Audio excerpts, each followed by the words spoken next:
Sợ đời nữa, ta chỉ nó vô hai plong nữa nè, hút lại trong cờ lên nè,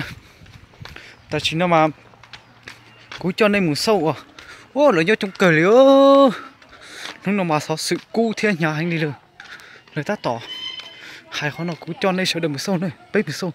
nó lại tiền lớn hai muốn chỉ, tăng mạnh nó cú cho nên sợ đời muốn sâu hay, muốn đi trả nữa sợ đời nữa, cái nó bạc bỏ nữa.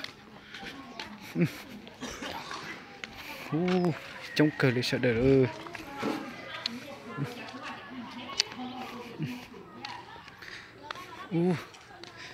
trong cờ để sợ đời,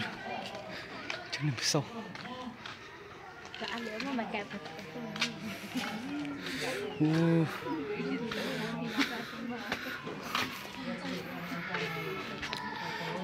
Trong cờ sợ đời ta tỏ hài.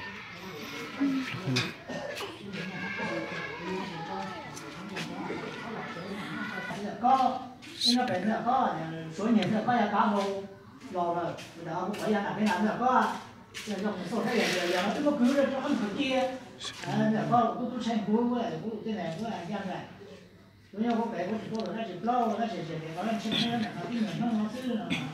lâu bây giờ cái họ trời thì nó đồng nó chứ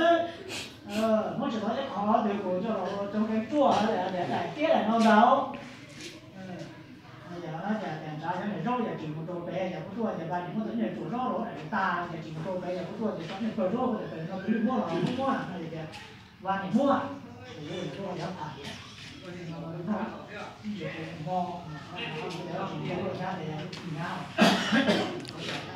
chỉ có tại vì là cái chỉ có là cái bàn nhà chua mà tại vì những mà để có hơi nó cũng đại tiết là yếu là cá tua mà bàn nhà là cái cuối tháng gì là lồng nó chỉ có nhiều thứ sao mà tại vì nó mùi là những ngày đó mà tôi sao ít nó cũng chỉ trong xe này giờ nếu mà những ngày khác rồi nhiều tiền nhiều là có ai